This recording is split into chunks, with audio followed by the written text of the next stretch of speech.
TEDxDetroit. I am delighted to be here with you.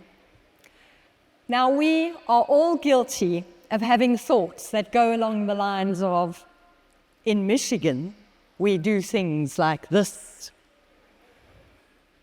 At my college, we did things like that. All around the world, from Japan to Cameroon to Brazil, people think, in my country, we do things like this. And it's not just geographical, it's also intergenerational. We're all guilty of saying, when I was a child. Now, these thoughts are not very useful, but you can imagine me as a South African mother bringing my children up in Germany.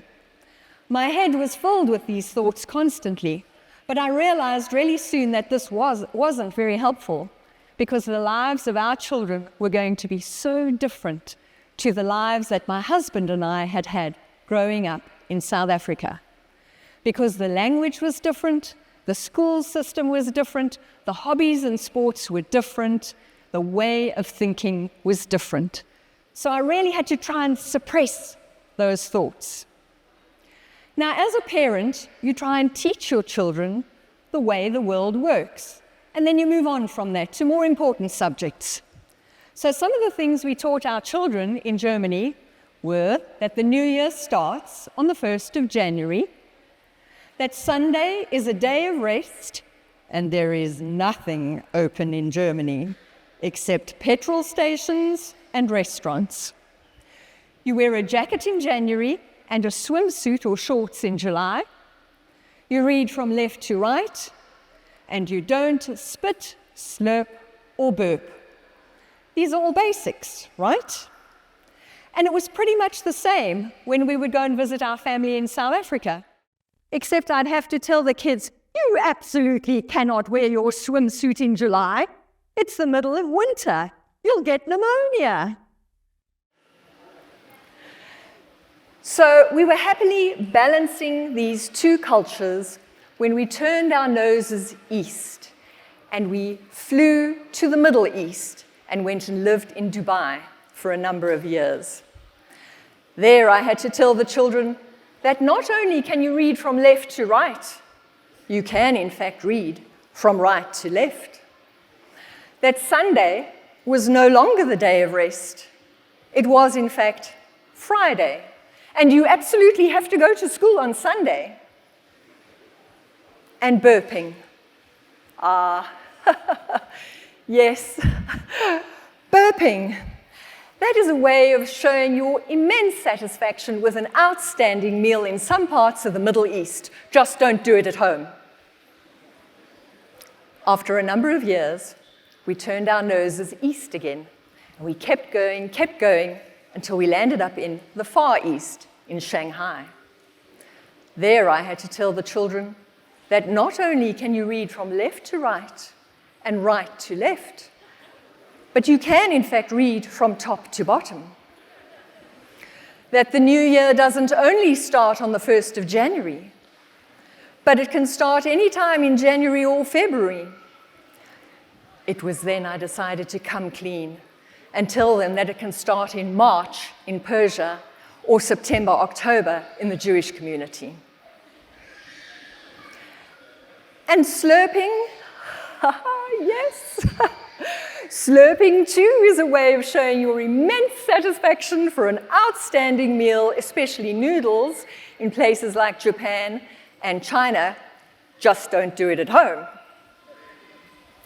And spitting, some people believe that's a way of purging their bodies of bad spirits, but don't you dare blow your nose in public. It's very bad manners.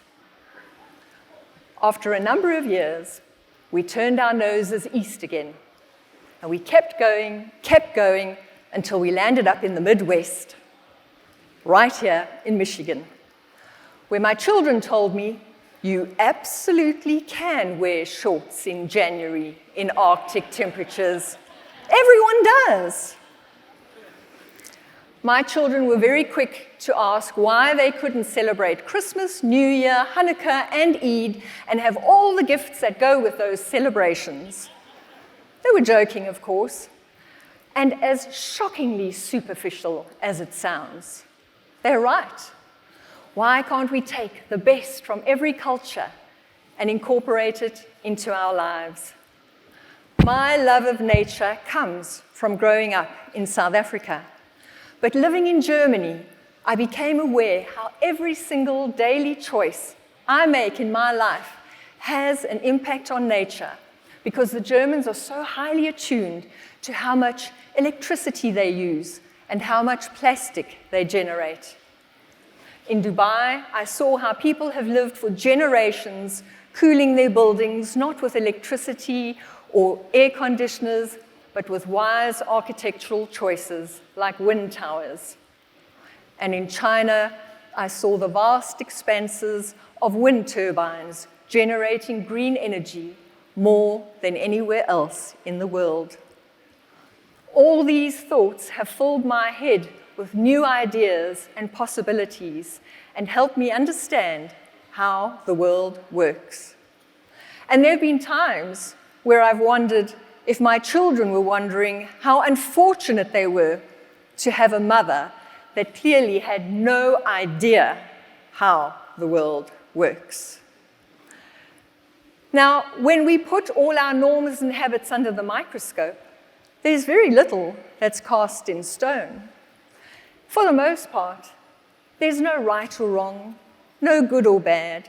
It's just different. And why is it that we're so afraid of different?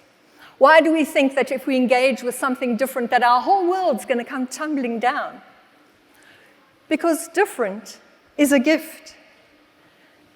And when you're presented with the gift of different, you have 4 choices. 1, you can reject it right away.